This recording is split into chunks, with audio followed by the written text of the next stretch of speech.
Brian, Croc, what's going to happen? What is this game going to come down to? Let's put it that way. I think the tough thing is, you see Minnesota, and obviously it's a team that had, a down year. You dealt with some injuries last year, but they were able to beat the 49ers. And I remember going into that game, 49ers were rolling at the time, and they had a couple losses there to the Cleveland Browns. You had, lost to Cincinnati. Then you play the Vikings. It's like, oh, this is the game you get back on track. And it's like, nope, you're actually going to lose this game too. So I don't think the 49ers can go into this game and puff their chest out. You're traveling across country. You're going to a different time zone. You're playing in someone else's house, a house that has a really good home field environment.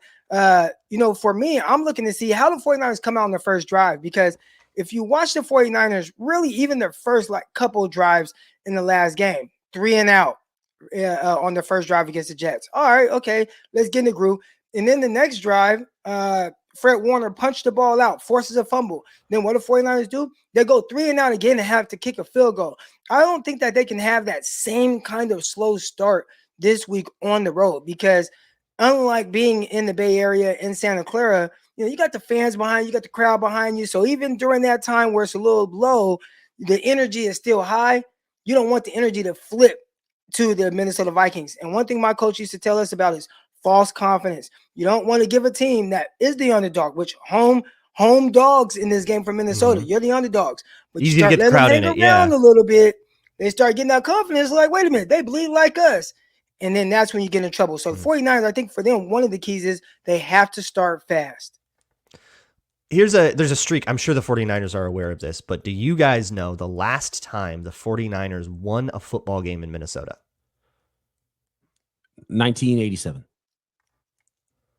You're close. 92. That's when I was born. I went as far back as I could. Yeah, 92. Wow. I think 87. That was the Anthony Carter year, the crazy the strike year with that crazy Anthony Carter upset, and then the 49ers dunked on the Vikings the next 2 years in the playoffs, like out of spite. But 1992, 7 straight games in Minnesota, 49ers Vikings games, and the Vikings have won all of them, regardless of how good those teams are. One of those weird history streaks, and hey, different story when the Vikings travel to San Francisco. But I have to imagine that there's an awareness there, and that kind of we got to end this kind of deal. I think it'll come down to what it came down to last time, which is who is more physical. And there's a reason that everybody expected that to be the 49ers last time, and the Vikings kind of pulled it off. And maybe there is a confidence of hey, these guys aren't so scary. We did them last year. It's the same group up front for the Vikings. Save the left guard. It's Blake Brandel now instead of Ezra Cleveland, and he, by the way, had a pretty good game in his debut. So that feels like a group that is going to walk in with some confidence, and if that confidence can survive through the first quarter, if they can go through and have a nice solid start without immediately giving up a ridiculous sack to Nick Bosa or whatever, then you can get into the rhythm of the game and we can kind of have a game here. But the thing about the Vikings is they haven't really, they turned the ball over twice. So they haven't really gotten turnovers out of everybody's head here in Minnesota. So I have to say, you got to not turn the ball over. That's what killed them last year so many times. And it would have killed them again this time if the Giants weren't a pile of rubble right now. That's still the question I have with Sam Darnold too, because I think he's a much better player, and clearly he's much better coach the last couple of years than he was to start his NFL career. But how clearly does he see the field at all times? The first throw he actually made as a 49er, he threw it directly into the chest of the other team. And it was, Sam Darnold, there he is. But then, then he looked a lot better. Actually go back, because everyone talks about, he was really good at the end of his Carolina career, that last year. Go back and watch the end of his last game in Carolina. One of the worst turnovers you'll ever see. Yeah. And so does better.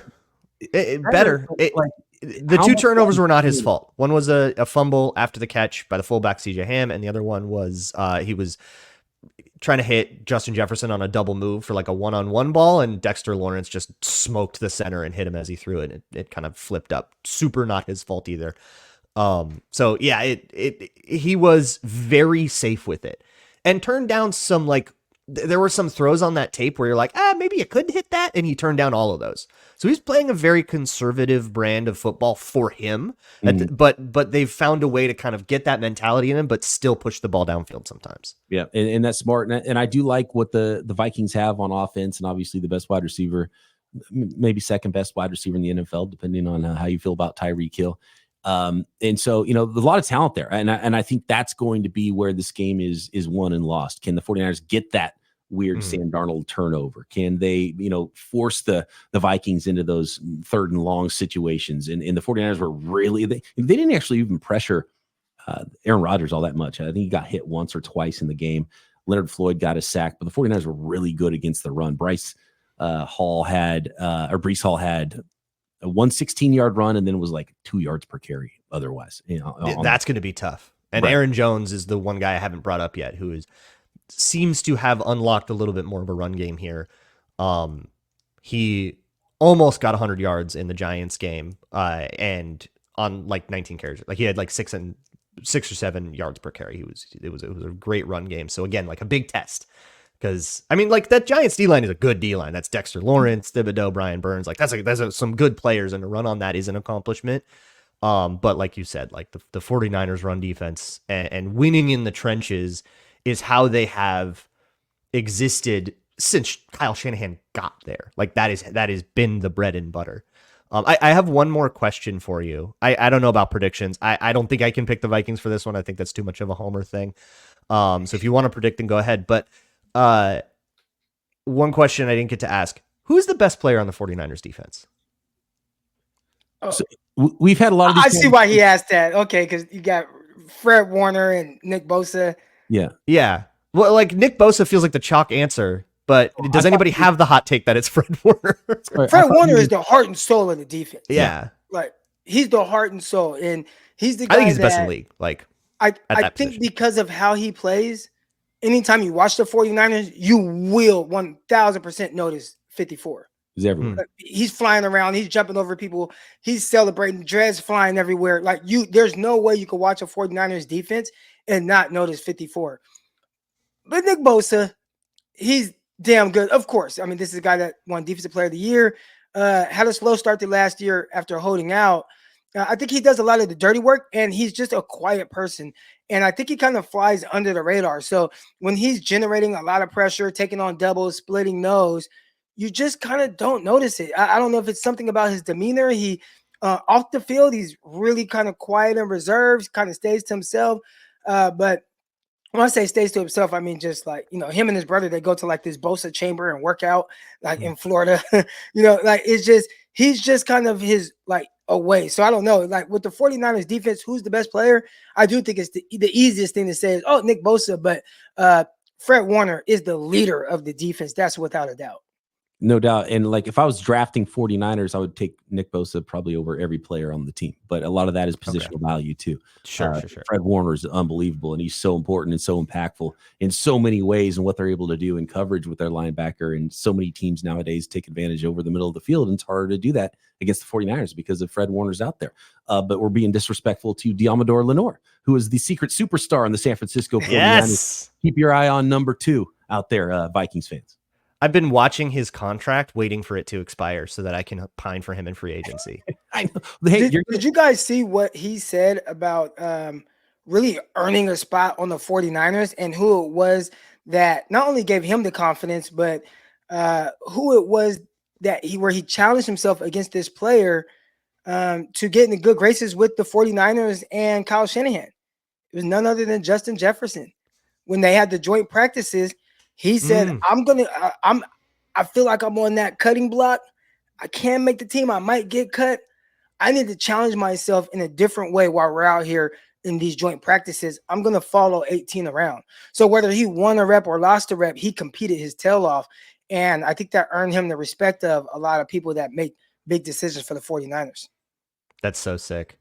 Okay, so score predictions I think are lame. But what do you think will be the headline coming out of this game? What will be the cold open on Locked On 49ers after this game that is the main point that we all come out with it? Oh, man.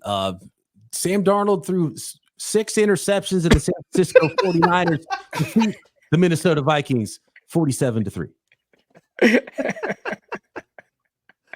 We hope. Yeah. I feel like I'm gonna be saying one turnover too many. But I don't know if it's gonna be on Darnold or not. It just feels like this team still has that bozo in it. Look, the Vikings are already in a place where I think it's house money a lot. Like I'm sure Vikings fans have bigger expectations than maybe people on the outside looking in. It's frustrating that you don't get to develop your young quarterback, but yeah, but like what happens next year is already kind of set in stone. So yeah, it does feel like we're just sort of like waiting for him to come back. Yeah, and people that said, well, he goes down with an injury.